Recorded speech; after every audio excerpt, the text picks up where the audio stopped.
Ruth Marcus is a columnist and deputy editorial page editor for the Washington Post. She's in our Washington bureau. Ruth, thanks for being with us. Thanks for having me. So with these tweets about Judge James Robart, is Mr. Trump questioning the legitimacy of the judiciary, you think? I don't know any other way to read it. Why would you say so-called judge?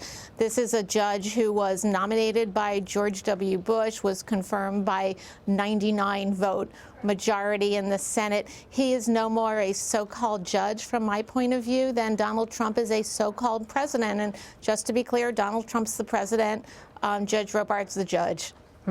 Ruth, let me ask you about this immigration ban. Your Post colleagues, Philip Rucker and Ashley Parker, write about Steve Bannon, the White House chief strategist. This is what they said, quote, Bannon has used chaos as a tool for implementing transformative policy, but is now trying to adapt to working within Reince Priebus's structure.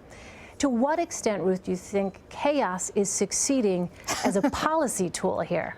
I don't think chaos is ever a really good policy tool, and I think this last week is about as good a demonstration of that as you can have. You were talking with John about Vice President Pence's description of this as failing to comply with Washington niceties. This is not failure to comply with Washington niceties. It's failure to do the due diligence that every functional administration learns to do and needs to do to put a very big, sweeping policy in place. They didn't do it, and they are reaping the whirlwind of it.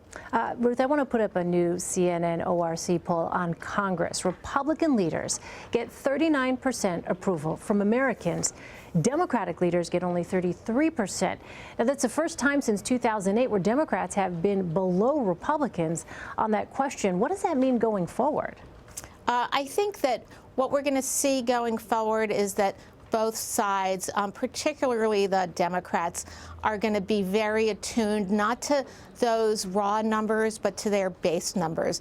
The Democratic base, and I'd be interested in knowing how those fan out in your poll, but the Democratic base is enraged and energized in a way that I think I've not seen before in my lifetime. And it is unhappy with President Trump. It is unhappy about this Supreme Court nominee. It is really not going to tolerate whether or not they're at 33% or 39%. Democratic leaders in Congress doing anything except for going as far obstructionist as possible to combat President Trump. And I think that's going to be a tension that plays out from here. There's going to be this simultaneous tension, and it will be affected not just by how strong Republican leaders are, but what happens with President Trump's approval rating in terms of potential fissures between Republicans in Congress and President Trump. Well, Ruth, you mentioned the president's Supreme Court nominee, Neil Gorsuch. The Senate approved him to the Court of Appeals with a voice vote, which means that no Democrats spoke out against him. Do you think, Ruth, that in fact makes it more politically risky for Democrats to oppose him now?